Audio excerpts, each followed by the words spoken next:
Hey, Fanboy Nation. This is your pal Daffy Duck, and you're watching. We're watching You're watching Fanboy. Fanboy, A fanboy, etc. Fanboy Nation. I assume Tom.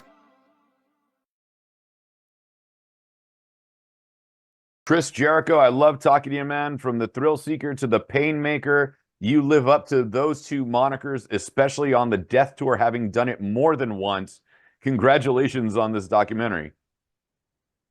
Yeah, thanks, man. I think it's a story that people will be very interested in. And like all great documentaries, it doesn't matter if you're a wrestling fan or not.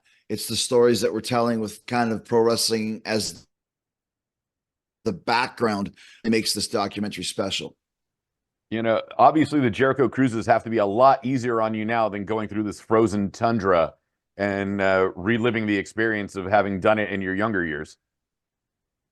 Well, it's funny. Like I only did a death tour in the summer, which is a different side of the coin. That'll be the sequel, the summer death tour, because the frozen lakes have thawed. So you have to travel around the frozen lakes on dirt roads.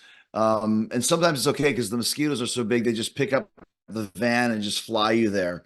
But I think to see all the things that the guys and girls have to go through on this tour, like, you know, it's a death tour, not literally. Nobody actually dies, although you can come close a few times. Vans have almost fallen through the lake and that sort of a thing. But it's a grueling tour with minimal reward at the time. But what it does is, if you can survive on a tour like this and thrive on it, I think it's a real cool soul searching moment. Do I really think I have what it takes to be in pro wrestling? And if you can go through one of these tours and get something out of it, it's a great indication that you're on the right track. You know, I think I heard you narrating a couple episodes on Dark Side of the Ring where the Death Tour was mentioned. Was that one of the catalysts to get the documentary made? I just think it's an interesting story. You know, I've said it a few times already today, but pro wrestling is kind of a little bit of a misunderstood form of entertainment because it's neither fish nor fowl. You know, it's not real, it's not fake, it's somewhere in the middle. And I think that, you know, people don't realize just all the sacrifices that you have to make to get to the top level. You know, I think if somebody's in the NHL, you go, oh, well, so he played high school hockey and then he played, you know, college hockey, then he got drafted to minor league. Well, wrestling's kind of similar to that, but I don't think people really realize it. And I think one of the reasons why I thought this documentary was such an interesting concept is because it really does show the early, you know, the early ways to start making some inroads in your career.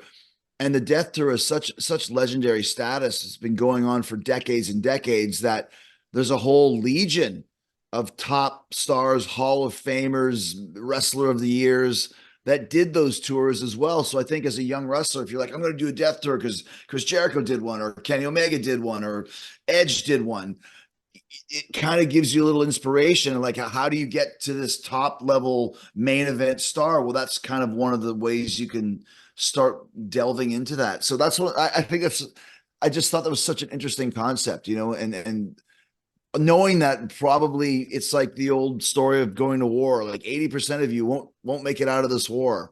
And it's the same. I mean, most of the people on this tour will probably never go to the next level, but maybe one or two of them will, the same way that I did, or Christian did, or Dr. Luther did, you know, and Don Callis, and so many names that could continue on. But that's a great story that we wanted to really tell.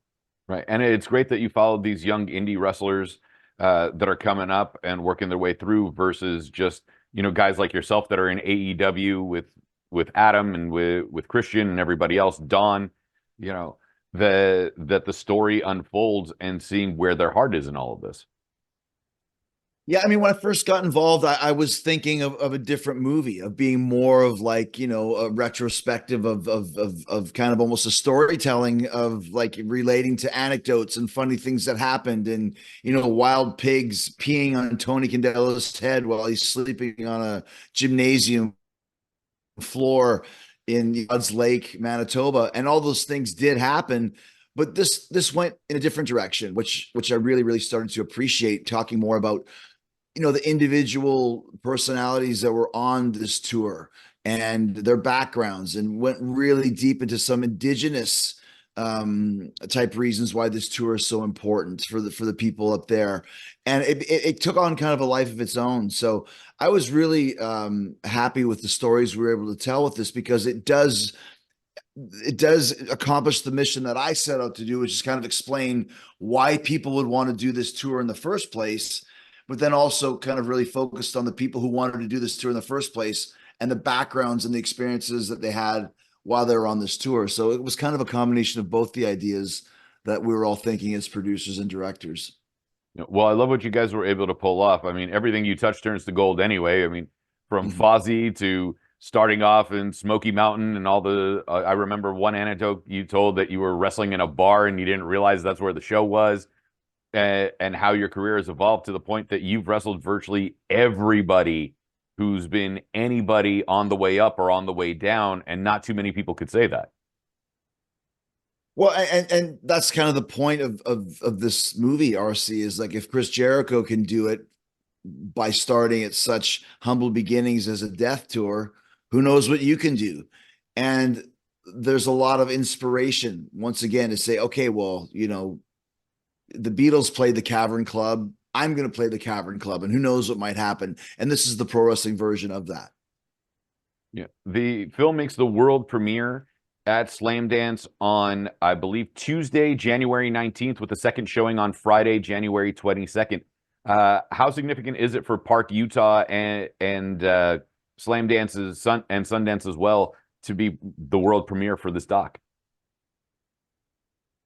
Yeah, I think the premiere is on the 19th, which is the Friday, and just to be accepted into something as prestigious as Slamdance is huge. And also too, just considering, how many movies and documentaries were submitted for review, and the fact we got chosen, that's an amazing accomplishment. Like, whether you win an award or not, just being chosen is a huge victory for this film. I don't know if anybody in America or Park City has ever heard of, like I said, Blood Vein, Manitoba, or whatever it may be, God's Lake or Cross River, or, Thompson or whatever it was. But now they're going to get a chance to learn all about that and some of the culture of Northern Manitoba. And once again, just learning a little bit about the beginnings of what it takes to become a big time pro wrestler. All of it kind of comes together in this amazing story that we were able to tell in the Death Tour. And thank you for the correction. Again, it's Friday, January 19th at 2 p.m. with the second showing on Monday, January 22nd at 12:45 p.m. up in Park City, Utah. I was looking at the December calendar. Chris, have a Merry Christmas and a Happy New Year. Can't wait to finally see you face to face again, and we can talk more in depth later. Looking forward to it, man. Thank you so much.